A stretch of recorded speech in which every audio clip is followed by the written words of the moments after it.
Hail, hail, the Celts are here, and what the hell do we care now? It's Trophy Day, one of the best days. Trophy Day, Flag Day. You know, we've got lots of days as Celtic fans. We have lots of fun times going to paradise to watch the boys play some football and ultimately deliver success. And especially at this time of the year, the sun is shining, the weather is sweet. And for the last 2 seasons, on the Celts are here. We have been at Trongate. We have been boots on the street with the camera going through the crowd. We've had some amazing times at Trophy Day over the last couple of years on the channel. Always got to meet, the first time I ever did Celtic content where people were like, oh, I've seen the podcast or I've seen the videos or whatever. So the party in Trongate, it's got a special place in my heart, certainly. So I'm looking forward to Deja Vu Trophy Day because we actually had Trophy Day last year against St Mirren. And yeah, it feels like we've got the perfect cocktail, the perfect mix of ingredients, great weather. The team got fully rested midweek against Aberdeen as well. And we're prepping for a cup final, a historic treble. You know, it just feels like, you know, really with absence of Hatate getting volleyed on Wednesday night. And Jota recently also doing his cruciate or his MCL or whatever it was.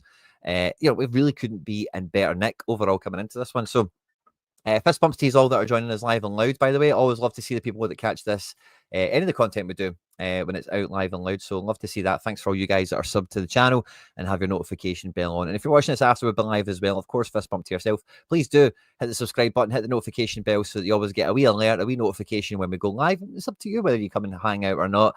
But normally we're on a bit of a run. Friday, some point between 5 and 6, we'll try and get a weekend preview out done live. You guys have really enjoyed it in the live chat. And I'll do my best to continue to bring it to you. Because I'd like to think the match previews we do on the Celtics are here are unlike any match preview you will find on any other Celtic channel. And if there is another Celtic channel that does a match preview similar to our own, please point it out. I'd love to collaborate as well as, maybe pick up some pointers and all that kind of stuff as well. But anyway, that's by the by. We are locked and loaded. We're ready to go. We had a breakdown of the Aberdeen match, which, by the way, guys, I love doing the first team analysis here on the channel in terms of like when things are happening or when there's something kind of bubbling under the surface that could, show itself in a match, or when we're reviewing or analysing something that you guys, I don't want to say resonates. That sounds a little bit too arty-farty, but like when we're going through the breakdown or any of the analysis, there might be some like these, kind of honest observations that we all kind of see, but no one ever really mentions, or it's never really quantified in some sense. It's just more or less in a feeling. And sometimes I think we do a good job here on the channel of highlighting on pitch activity and really, for better or for worse, what it can mean, foreshadow and show us and teach us about the squad and all the rest of it. The first thing I actually wanted to bring up, but was on the note of the street party stuff in Trongate. Celtic actually put an announcement out earlier on, and I thought, I want to leave this. I want to read this while we're on today. I think this is a post here. So let me just share screen and we'll walk you all through it because this could be an important public service announcement, perhaps. So let's see, right? So this is a tweet from Celtic's official Twitter account. And by the way, the Hoops official Twitter account, even if you're not on Twitter or whatever, only 11k off a mil. That'll be a huge milestone for Celtic. I don't think Rangers are anywhere near it. But anyway, that's not really what we measure ourselves on, isn't it? But getting to 1 million would be cool. For Celtic, it'd be good to see that kind of growth and all the rest of it. So if you're on Twitter and you've not followed them already, do the team, do the effort, do the cause a favor. If you don't have Twitter, feel free to make an account and just follow them for the sake of it. But here they go. An exciting weekend at Paradise is approaching as the champions look to sign off another fantastic league campaign in style at Celtic Park. Make sure you arrive early on Saturday to make the most of your party at Paradise. Full details are here. Hashtags are all there. And let's have a peek. What do we have from the Hoops, right? Because nothing's been... Oh, is this it? Oh, there we go. I thought there was nothing there. Okay, make sure you arrive early. That's what I'm interested in. From 10 a.m., the Celtic Way will be full of fun activities for all the family. That's fun. As you soak up the atmosphere in the sun from balloon artists, face painters, get into the spirit of the day, wide range of entertainment, and along the Celtic Way. Now, there's been a few little tells, right, over the last year or two, right? But see if you ever wanted a tell, the Celtic watch Axom and like are like taking notes or cues or anything like that, gauging fan sentiment, learning lessons, being given advice, pointers, feedback, whatever you want to think of it as. This is like see when imagine read this out in Paul John Dyke's voice. This bit here.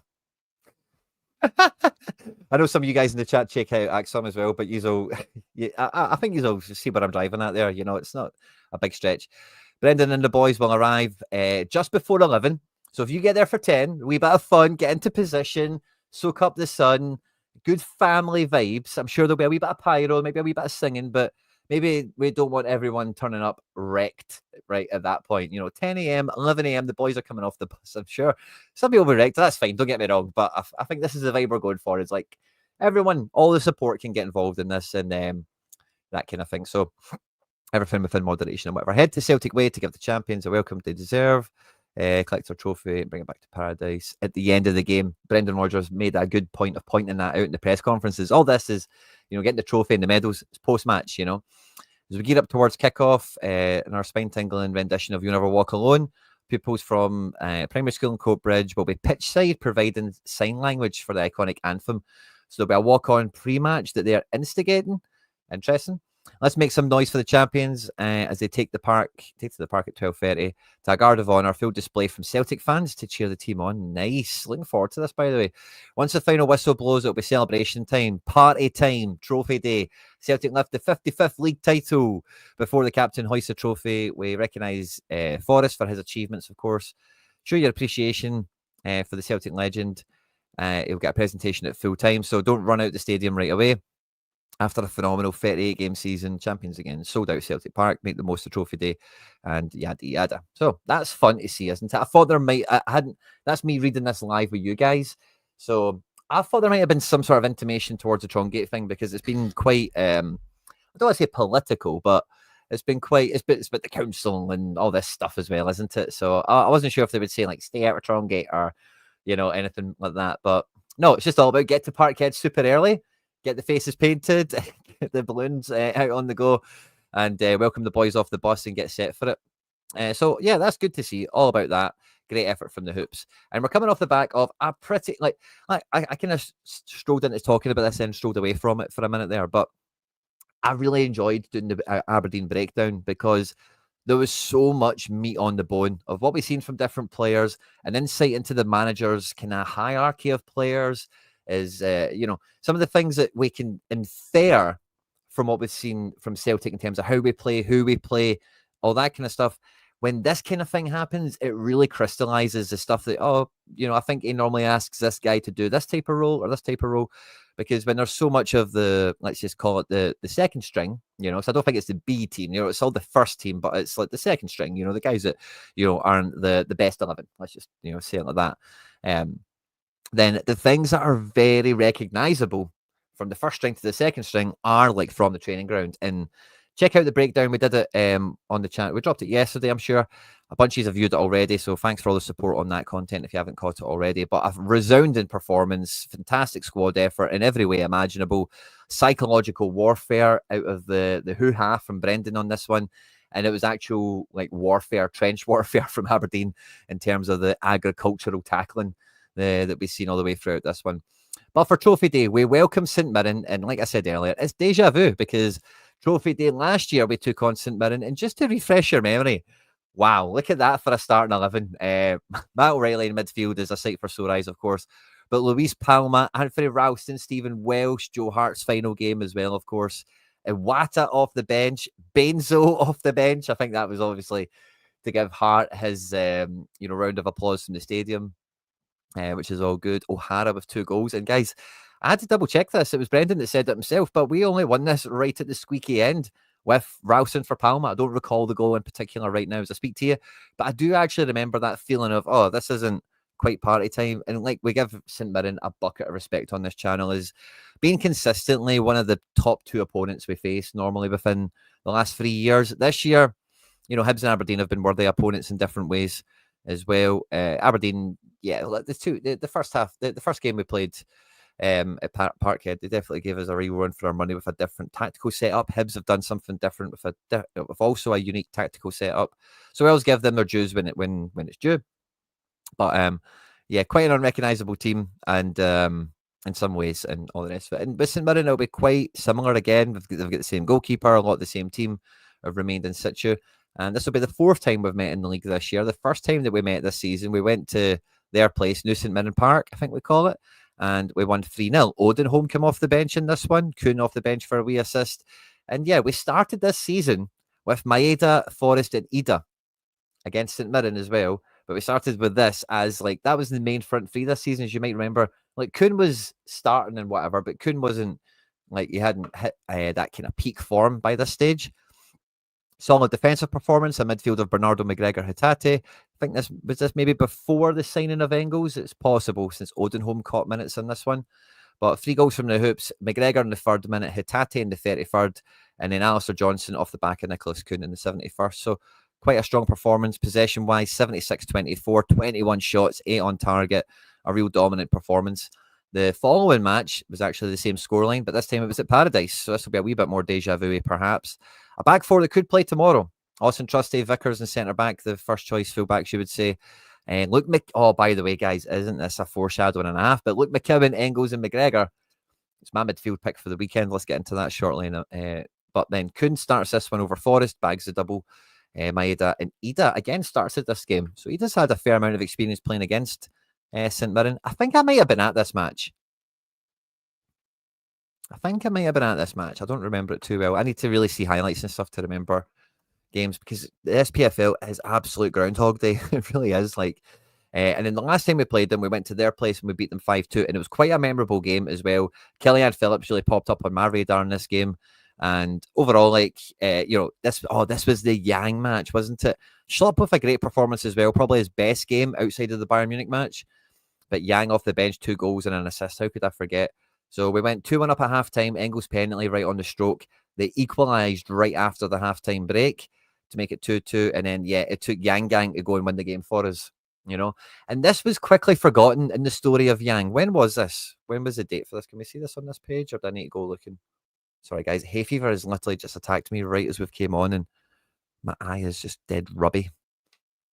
I don't think the fixture date is actually on this page. Can I go back from here? No, I would need to do it on our page. 2 seconds. When was that game? Because the emergence of Yang. Oh no, I think that was prime. That was the emergence of Yang, that game, because that was like in the Christmas period, if I remember rightly. 3-0. Yeah, that was 5th of January. So that was Yang. Yang won his 3 points. No. Sorry, I beg your pardon. It wasn't that game. Yeah, it was 1st of March. Yeah, so that was proper Yang Gang time. So I thought that was like beginning the season for some reason there. But yeah, good for him. And then the last time we played, that was the last time we played them. My tabs were all in the wrong order there. So that's why I confused myself for a moment.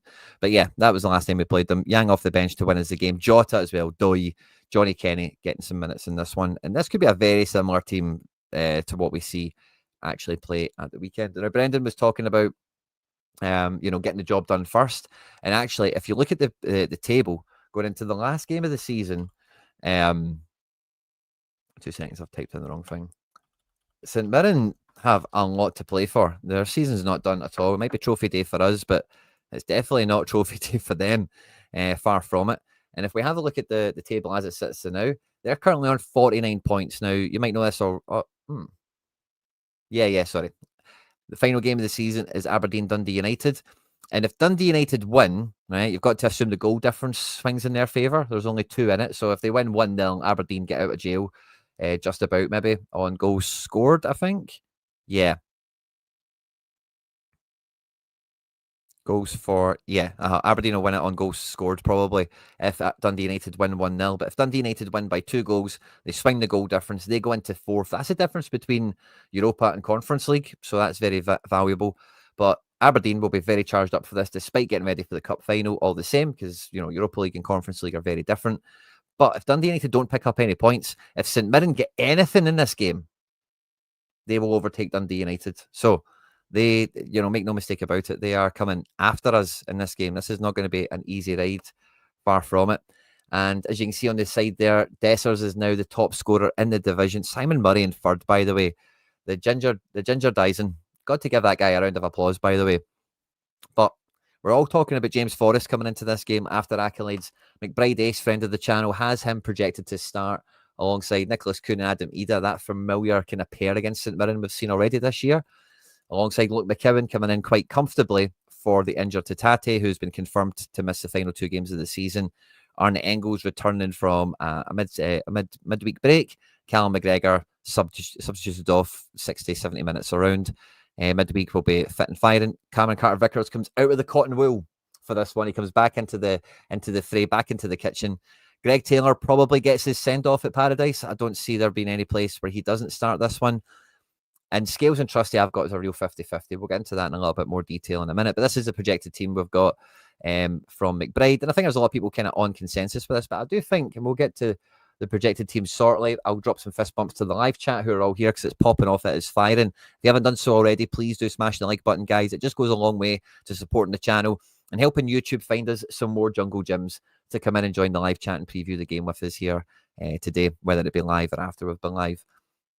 But Maeda's going for a golden boot as well, and that'll be an accolade, that'll be an achievement I think Brendan would want to bring to Lennoxtown, to bring to Paradise, to bring to Dyson Maeda.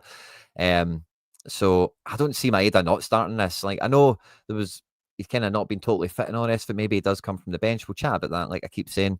But I think that's a real talking point there in this one. St Mirren look to be lining up as follows, and we'll just go and build the tactics board off the back of this, and we'll set up how we expect the game to pan out. Because, like I've mentioned, we give St Mirren a lot of kudos on this channel because they are a decent outfit. They do try and play football against us. I'll see if I zooming in helps. Nah, website's not good for Zoom. The manager, what's his name, Robinson, I put him in pretty high regard when it comes to domestic managers and opposition we face quite consistently. And with them having prime motivation, is probably the way of describing it, coming into this game, they are not to be written off. Let's go to white for St Mirren. They are not to be written off. Now, guys, as I take a wee pause for the cause, let me know, are you going to Paradise early? Are you going to Trongate afterwards? Have you got a ticket for the game? Are you watching it in a CSC? Tell me what you're up to, what you're doing. If you're watching this after we've been live as well, of course, feel free to comment and let me know. I will see it. I love interacting and responding to the comments that we get here on the channel. The comment section on this channel is always fire. Some of the suggestions, points, thoughts, add-ons that you give to the content is fantastic, as well as suggestions for other stuff.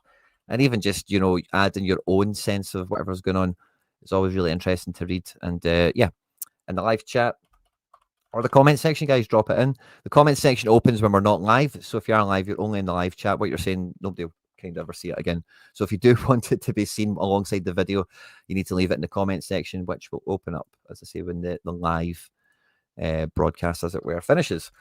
And looking at them setting up here, as I just felt like the tactics board are playing a 3-5-2 again with a lot of familiar names and faces. And they will be looking back at the highlights of that 5-2 game, seeing that they had one hand on the steering wheel. And, you know, we can have bruised ourselves past it here. But they will... Boyd Munns, can we fit that in? Yes, we can.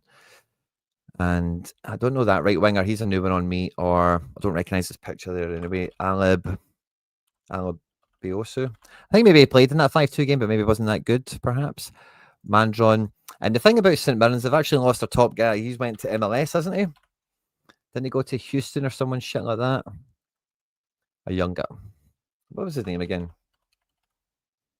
I can't remember. But anyway, we've got the tactics board locked and loaded. We'll put this on screen we actually need to fill the Celtic one out a little bit. So before I put that on screen, actually, I just need to fill out the squad here because, oh yeah, I've kind of jumped ahead of the game here. Sorry, lads and girls, boys and girls. I thought I'd already set the Celtic end up for that, but I hadn't. It's just the Aberdeen situation from the breakdown. But yeah, once I've got done typing, I can see the live chat and we'll have a wee look and see what you guys are up to, what you're thinking and feeling. Coming into this one. As we know, no Hatate, no Jota, but we should have... Jesus, man, my typing's all over the place. We should have absolutely everyone else available and at our disposal. Engels and McKeown, that's what I'm missing.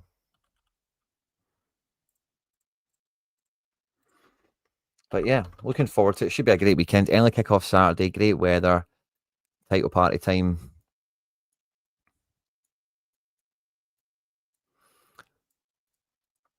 There we go, almost there.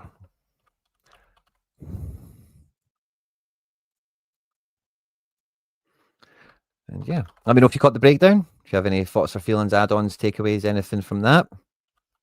Always interested to hear your guys' thoughts and feelings as ever, as you know. It's safe to say Sinisalo is not going to play, so I'm not going to put Sinisalo on the board. I think we know that. Awesome. Right, I think I've got everyone who's likely to feature in this one. Awesome. Awesome. Right, I'll put this on screen, and then you guys, I'll catch up with you. And then, yeah, we'll be cooking. Present and tactics board. Bang. There we go. Right, awesome. Chat is firing. Love to see it. Hail to you all, by the way. Love to see it. And might have to get my face painted now, John. Love it. How many face painting selfies are we going to get on Instagram, Facebook, and all the rest of it? And yeah, you guys are. Yeah, I think you recognize it's so like, you know, that is like, just say that paragraph in his voice. Like, you would think it was his statement.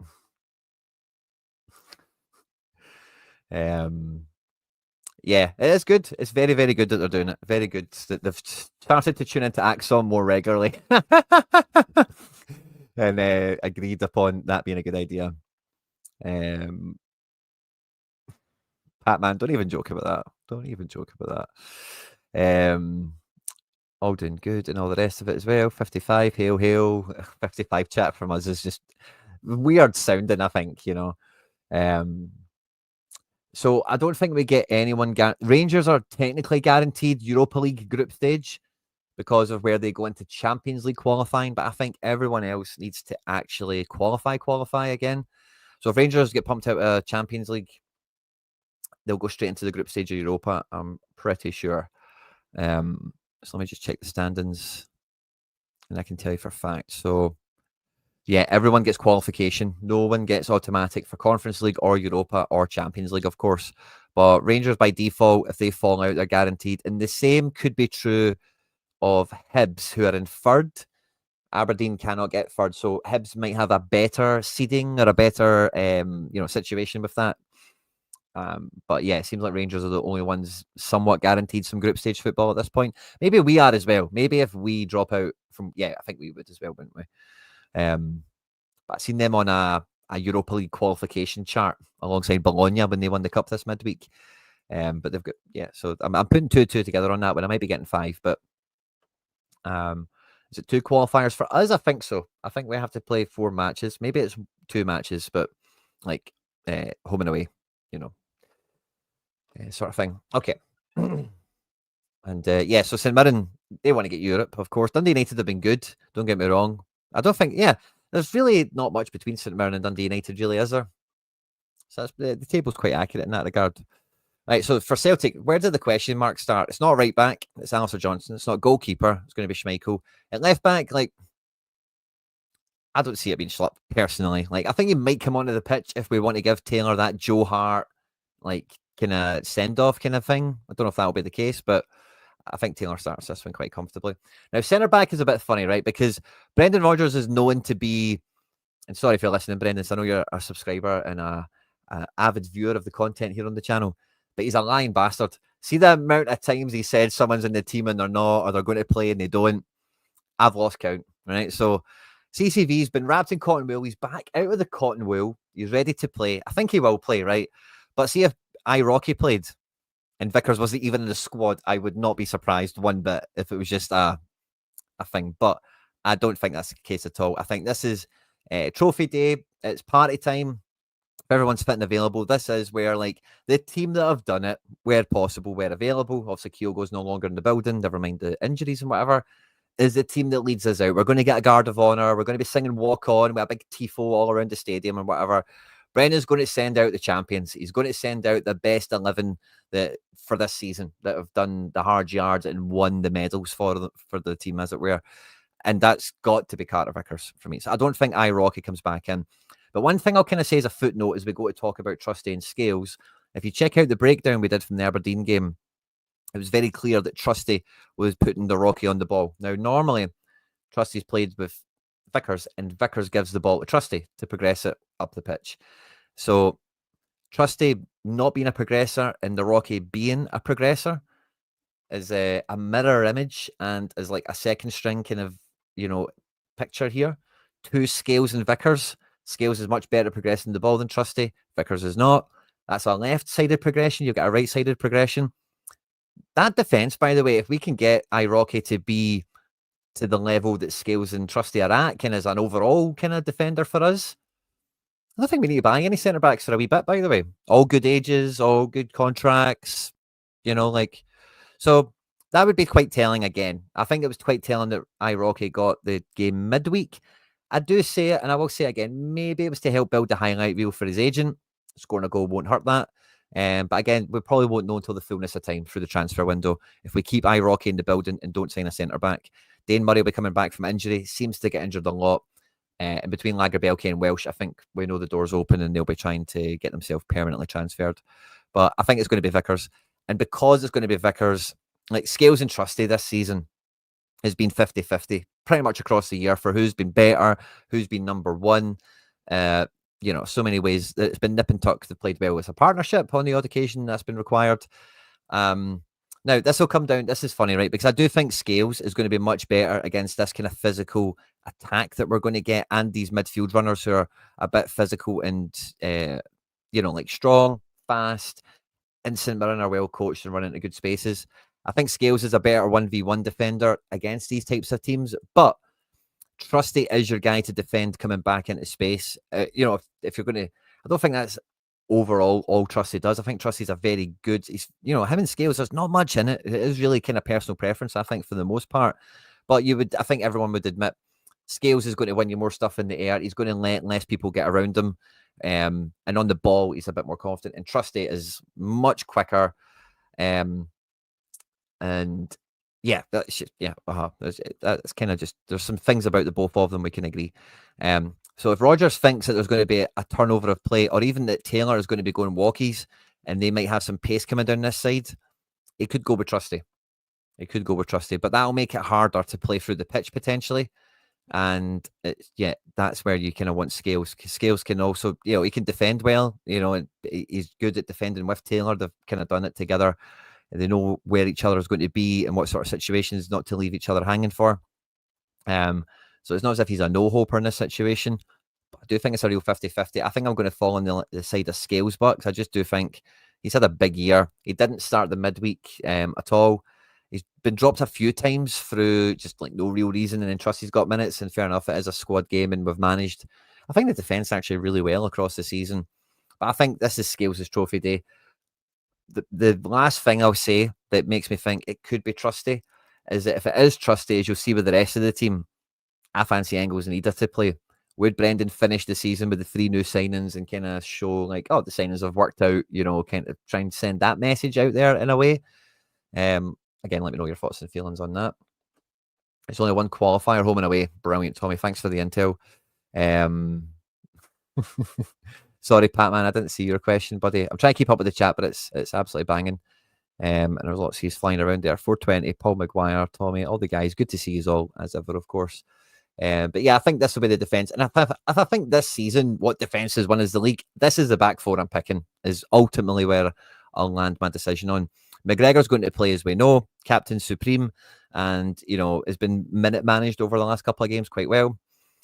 McKeown is going to play for the Tatty. There's just no two ways about that.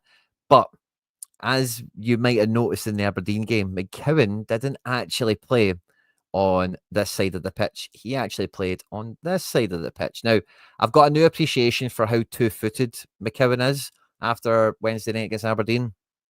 Very much an underrated attribute of his, I think. But he operated on Wednesday, and he's had his best matches for us on this side of the pitch. And that's why Rodgers has tried to play McKeown and Hatate together.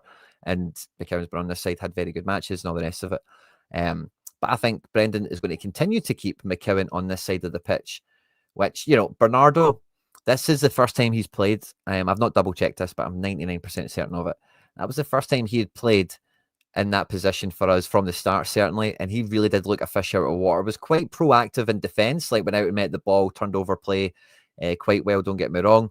But in terms of like being in possession and getting up the pitch, he didn't look comfortable on that side. He really didn't. And I don't think there's any real reason to start a defensive bound player like Bernardo in this one. either. So if we're going to be slicking McCowan over here to this side, it could open up Bernardo to play on this side. Sorry, don't get me wrong. I should have kept him on screen for another moment. McCardle, be very surprised if he started. Quite impressive, by the way. And I've watched this guy for the B team in Champions League football. So I do, again, I spoke about him quite extravagantly in the breakdown. So feel free to check that out if you haven't done so already. But I think he's only getting started for us, which is good to see. But Engels, I've mentioned this before as well, but Engels has done a lot better on the Hatate side of the pitch rather than the side of the pitch he's on most often, the old O'Reilly side. And I know he's linked up well with Kuhn and Johnson, don't get me wrong, Engels this is. But the best games Engels has had, in my opinion, he has been on the left-hand side and he's had that right foot to play a cross goal with rather than been on this side of the pitch. And when you get into these attacking spots with the right foot, what type of ball can you play? It's only really like either this type of ball into the box or, like he often does, you maybe try and find that overlap playing between the channel or play on the outside of the box. Whereas when he's coming in from this side of the pitch, he can do all of that stuff still when you're playing it on a kind of nicer, sharper angle. If you're going to play channels or overlaps, that sort of thing. The cross ball, you can actually play into a lot more people directly, as well as trying to get over the defence. But he could also shoot from here as well. So he's done a lot better on the left-hand side of the midfield for me. And I think with the recent, we've not had him on the left recently since we've seen a bit more of the double pivot idea coming back to Celtic with Engels and McGregor mainly, and Hatate in recent weeks, as you guys will know and have noticed and seen on the breakdowns and whatever, Hatate's been a bit freer to be the attacking midfielder, not just the press support, but to be the attack midfielder. Hatate still does a great job at coming back and defending. I think we've seen on Wednesday, McKeown's maybe not quite got those chops to the same level Hatate does just yet. Although there's an argument to say McKeown is on the same level as offensive production as Hatate domestically. So I think we could see a lot of Engels playing in that false kind of double pivot thing where he may be coming deep to be strong and stop one of their guys doing the counter press on us. But Engels is very good in tight spaces, very good at keeping the ball like inside his frame, as it were. And when he turns, his range of passing is some of the highlights, some of the best highlights we've had this season is Engels scooping one across to the other flank or sliding one down the middle for a striker to burst into. And I think with this kind of adaptation of his position recently and being on the side of the pitch, I think he really wants to live on. Alongside McKeown, these guys have played in this situation and played well together. I think our midfield is going to be too much for anyone in this league, St Mirren or not. Like, I think this is going to be OP, to be quite frank. And I think the midfield really does pick itself. I think McCardle's going to feature in this game. Bernardo's going to get on, you know that. But with no Hatate, I think it gives McCardle just a mad chance of playing this game. Now, the front three, I think, is all going to feature, whether it be from the start or from the bench. Do we get a defensive substitution? Maybe Schlupp or Trusty. But yeah, I think it'll be McCardle that'll get sub number 5. Bernardo in the front three will be the other subs, most likely. Now, this is a real conundrum, right? Kenny's not going to start this one, right? Kenny started Aberdeen, did brilliant. Really hope he gets a goal off the bench in this one, and maybe he can continue some form into the cup final. Wouldn't that be amazing? Because he's shown a lot of promise in everything we've ever seen from Kenny, although it be minor cameos or playing Conference League, League of Ireland. He looks like a striker, you know. He's quick, he's nippy. Maybe he looks a little bit a boy playing with men, but intelligence, positioning, and shots, like shot quality, is such a leveler. Look at Chris Boyd.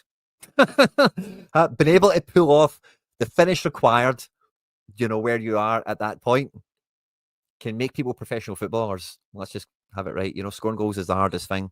So I think that will change in time in terms of his presence, his pitch presence, let's call that. But Ida's going to start this one, make no mistake about it. Kuhn feels nailed on, doesn't he? Because he's back fit, he was rested midweek, he's had a great season. And when you think about the team that have delivered the title, you've got to be thinking about Nicholas Kuhn. Yang is definitely playing. We all know that. But it's a matter of how many minutes for him. And then this side here, if it is going to... Now, we've seen it before. The beginning of this season, the front three against St Mirren was Forrest, Ida, Dyson. I could see that. Forrest going for his 16th goal in 16 seasons. Dyson Maeda going for the golden boot. I could see it. Kuhn coming from the bench later on, keep him fresher for the cup final. I don't see Dyson coming off the bench unless like injury really makes that the case. And if that is the case, he must be really injured because Dyson never comes off the bench. Let's check that out. How many times has Dyson come off the bench? I'll change screen if it's dramatic, right? This will include League and Champions League only. It does say 22 times. That's over 4 years. So what's that? It's not a bad average, is it? Can I just look at those times?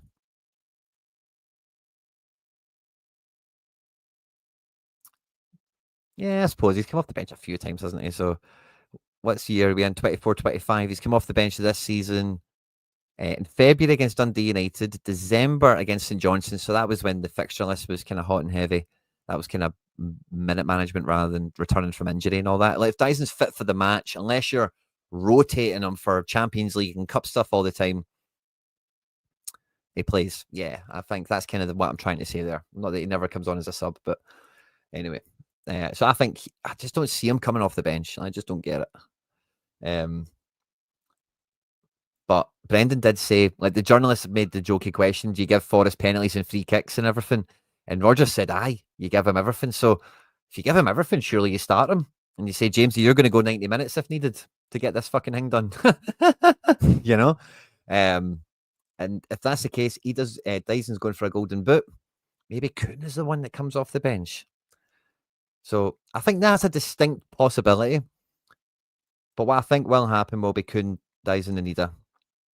It's been Dyson's season. He's won all the awards. He wants to scoop up that golden boot. It's been Kuhn's season as well, and you want to see him finish off with a bang. And Ida is in great form, and it's not that often in Ida's Celtic career where he's had the best team playing around him. It's only quite recently. It's normally he's playing in that second string. Normally that would be Ida starting, not Johnny Kenny. That would have been Kyogo, you know? So he's now rising up the pecking order, as it were, and having better service, starting games. You can really see it coming together for him. And I think you kind of want to give him that platform to do it again. And with this attack five we've got here, St Mirren have got a back three. This is going to be a back five out of possession. And we know this midfield are going to go box to box, line to line as a three. You know, if the ball's on the right-hand side here, Munce, and that's just going to squeeze over to being like half of a 4-4-2's midfield, if that makes sense, just like no left mid. And if the ball's over this side, you're going to see them shuffle over. You might even see it so much where one drops in to make that number 5 on a dice shape that we kind of have mentioned now a few times. You could see that kind of extra thing pile on. But I do think the front two will stay a front two. You might see it become like a 1-1, where one of them stays up here and then the other one is ready to go in between McGregor and fullback, potentially. But I do think they're going to keep some sort of threat to try and break into these pockets in and around the centre backs, and try and get themselves into this game. Compared to last year, with all due respect to Joe Hart, Schmeichel's not conceding the amount of goals he did in Scotland, and these guys need to be extra good to score against us when we've got this quality of defence, when we've got big Casper in goals, and good luck to them. I think we say with that one. Chat is firing away, guys. Absolutely love to see it. If you haven't done so already, please do hit the like button. It goes a long way to supporting the channel. We're pushing for 18,888 subscribers, and we cannot do that without your support, guys. So hit the subscribe button for more content, pre-match, post-match, speculation, reaction to news and developments and all the rest of it. And if you haven't done so already, of course, like the stream, like the video. I agree with Dyson, Kuhn and Ida. I think we'll start with the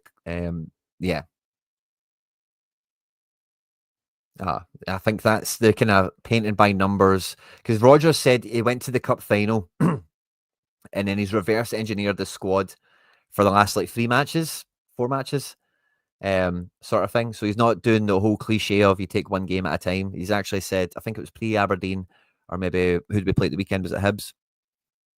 That sorry, the kids are firing off on it. Son does crazy things to kids, doesn't it? They looked at the final and worked backwards. But yeah, lots of accolades as well. Most amount of goals scored, never mind all the wins, the points, the 9th treble, the 55th title. There's all sorts of stuff going on. I don't think Rodgers is going to let any of these ones that are... I think he'll have a list and see everything that's within 5 goals of reaching. He'll be like, let's go for it, lads. You're after this amount of goals. Jimmy needs 1. Dyson needs 2. Ida needs something. Let's get another one from defence. Naroki adding to the defence goal contribution for the season, by the way. And that's something that'll be fun to analyse when it's all said and done at the end of the year. But yeah, I don't think it's going to be too ingenious from what we see from St Mirren normally. Maybe a younger on this side of the pitch fills back in to make it a 4. I don't think you'd see Mandrin dropping back in. He seems much more of a striker. But maybe a younger could drop in and you see O'Hara drop further back. That kind of thing could happen also as well. I do think they're going to want to stop. It's not about stopping McGregor, I think. I think for any teams now, it's about you wait for Celtic to set up a little bit and then you try and get the one-touch pass that Celtic make half blind. Taylor's bad for them. Vickers can be caught with them once in a while, and I think McGregor, if he's really just strutting around running the show, can get caught out with, and then it's just about bursting into space quickly. So I don't think it's about suffocating McGregor like Hibs, Rangers have tried to do, and a lot of people think is the thing you have to do. I think the movement between the midfield is going to be too hard for them to mark, and it is going to be about getting on sloppy passes, essentially. Will there be a proper press? I don't think so. Maybe in the first 5 minutes to really like not let us get comfy and try and spark something out of it. But yeah, I think that's kind of for the most part the way the game goes. We'll get Bernardo from the bench. We'll probably get McArdle and a change of the front three as long as Dyson gets his bits done and everything else goes to plan. So I don't see St Mirren scoring in this one. So I think Celtic are going to bag a clean sheet. I'm going to go with Celtic to win this 2-0. How many goals do we score? I think Dyson gets 2. I think Ida gets 1. Forrest has to get 1. I'm going to go with 6. I think Celtic are going to win this 6-0. That's my prediction for the game. Who is going to be the headline maker? Well, it's got to be about the legends, hasn't it? So if Forrest gets a goal, he will actually make all the headlines. But I think this is an Engels match. I think it's really a McKeown match. If I'm being totally listening to my gut and trying to put it out there, I think McKeown is going to be amazing. But I think the knock-on effect of McKeown on this side of the pitch doing that job, putting Engels onto this side, with Engels having so much still to, I don't know if I want to say prove or vindicate or whatever, but you know, he's going to still want to really like grab a game by the scruff of the neck and run it. And with no Hatate there, with the support of McKeown and McGregor, I think Engels could be the real headline maker of the match, the guy that like runs the game. Squeak. Oh, sorry. I thought that was a comment. You're chatting to yourselves, of course, about something. But yeah, I think that's the way it goes. I'm going to go with Celtic 6-0. Engels to write the headlines. And what a title party we're going to have. What do you guys think? Let me know in the live chat, as well as in the comment section. On a Permo. I cannot put that one on screen, but I think, honestly, it's St Mirren could score, right? Don't take that away from them. I hope I don't come across as disrespectful because, like I've mentioned a few times in the show, St Mirren get the utmost respect on this channel for the way they try and play football, particularly against us. And they've had some success with it. Hemming is a formidable goalkeeper as well, but we have just put 5 against them in that 5-2 game. Are we better now than what we were then? I would go as far as to say, yeah. The starting 11 isn't really going to be too different. That team had Schlupp from the start and Hatate and Trusty, and I don't think those 3 play, so it's not much changed. Yang comes off the bench and affects the match. So, like, yeah, I think we're in good shape. We're in good fettle. And St Mirren, any chances they've got of getting into Europe, I think we're going to kill it, sadly. We all want Dyson to get that golden boot. I don't know, like if Dyson's yeah. Dyson's playing. Dyson's scoring goals. There's just no two ways about it. Dyson and Forrest will be like the headline actual newspaper and Twitter clickbait article. Maeda is 1 behind Dessers. They've also got a game to play as well. I'll share the screen again so you can see it. In all competitions, Dyson is way ahead of him. But for the league golden boot, Dessers now on 17, Dyson 16, Simon Murray on 16. So with the final game to go, who are they playing again? They must be playing Hibs. That's not going to be easy. Hibs will be right up for it. Martin Boyle loves to score against them, doesn't he? But, like their goalkeeper, by the way, what's his name? Is it Jordan Smith? Their Hibs goalkeeper's good. But Barry Ferguson's last audition tape.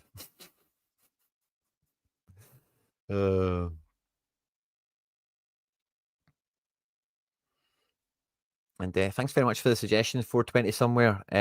We'll maybe investigate that. I think with membership stuff, like I do it on my main channel, and like I always think about making sure it's value for money or whatever, rather than just like a donation-based thing.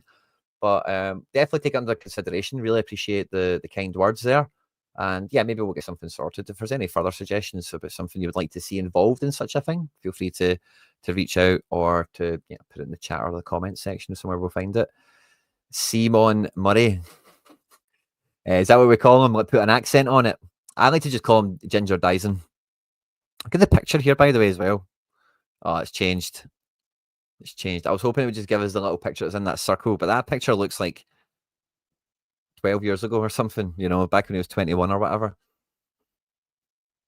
So yeah, we don't want them winning the Golden Boot with Dessers. And it's not because oh, it's Rangers but it's like if they win it, it's like they've got a trophy. You just don't want them getting any trophies. If it was Simon Murray wins it, I'll be happy, right? How about that?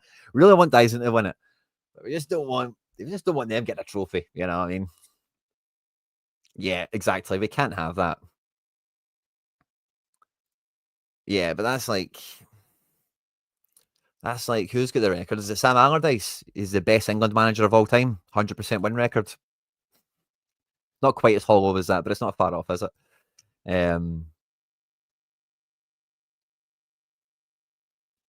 I enjoyed the Dundee games this season versus Dundee, St Mirren.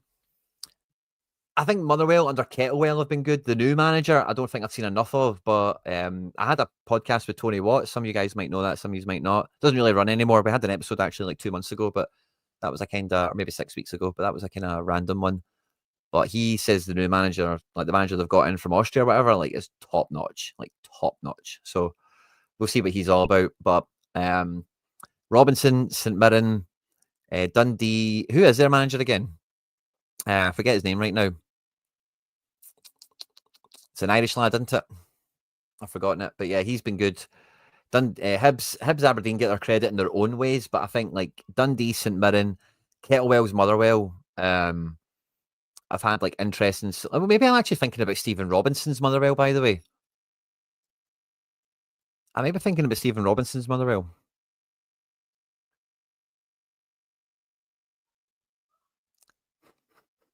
Tony Haggerty. What? He's not the Dundee manager. I don't know what we're talking about there. Tony's a good guy, but I don't think he's Tony Docherty, maybe. Tony Docherty, maybe that's what it is. Have you made a wee Freudian slip there, maybe thinking about Celtic people? I want them to have nothing. Yes, that's it, squeak. That's it. We're all there. We don't want that guy winning golden boots and whatever. We need Dyson to rinse it. Hat-trick would be beautiful. I think 2 goals is what we're after, but that's what I think will happen. I think we'll get 2 out of him and he'll finish on 18. Just means, he probably needs a hat-trick, doesn't he? Yeah, so we need a Dyson hat-trick. We need Forrest to get 1. Ida's probably going to score. McCowan and Engels are dangerous. And really, everyone in the squad's got real... Do you know, when I was a wee boy, right, the person that helped me or made me or, I don't know what the word would be, fall in love with Celtic was my papa, right? And my papa was, obviously, he's no longer with us and whatever, right? But really huge football fan. And, I could tell you a million good, when I was a wee boy, I used to just whisper, the Lisbon Lions starting 11 in my ear. I'll never, Ronnie Simpson, Bobby Lennox, just read the team out as it feels like the announcer, but quietly, just in your ear kind of thing. And I remember asking him one day, I'll just quote myself. I said, Papa, what made the Lisbon Lions the best team, or what made them so special? And I've never forgotten this through the whole time I've supported football. It's something that's always at the very front of my mind when I'm looking at the quality of a team or whatever. But the very first thing he said to me was every player could score. Every player was best in their class, best in their position. He kind of said that stuff as well. But the first thing he said was everybody could score in that team. And it really hit home to me. I was like, oh yeah, well, if all 10 players could score goals, then you'll score a lot of goals. You'll probably win. So that's actually quite keep football simple. You hear the professionals say quite often, but if every player can score and does score, you're normally going to do quite okay. And that's a bit of our philosophy. That's a bit of what makes this team so good, so special. And, I made the kind of flippant comment about Naroki earlier on. We've not had enough goals at centre-back this year, but we've had a couple. Scales has got 1, Vickers 1, Trusty 1, Naroki 1. Maybe it's actually just the way it is. But yeah, we want to see it. Party time, trophy day, the Celtic way, Celtic type of team. And another one for the history books, guys. I'll be at the Trongate afterwards. I'll probably be watching the game in and around that area in a pub, maybe McCool's or I don't even know O'Neill's. I don't know all the places that show it round about there, but I'll find one of them that'll let me in and serve me a pint, and I'll be out in the Tron Gate with the old camera going through the crowd, catching out the pyro, and hopefully bumping into some of you guys there as well. If you're watching this after we've been live on screen, there will be some other stuff that we've made that YouTube thinks you might enjoy. Next Wednesday, we'll be live between 5 and 6 to do the latest episode of the Summer Scouting Series, and we're going to condense our 101 player list that we've built over the last 9 or 10 episodes. If you haven't seen them, check them out. We're going to condense that down to maybe like a 25-man short list ahead of the summer transfer window. It should be good fun. I look forward to seeing you there, of course. If you haven't done so already, please do like, subscribe, share, retweet, all that good stuff, guys. Hail, hail. If you're going to the game, travel safe, have fun, and moan the hoops.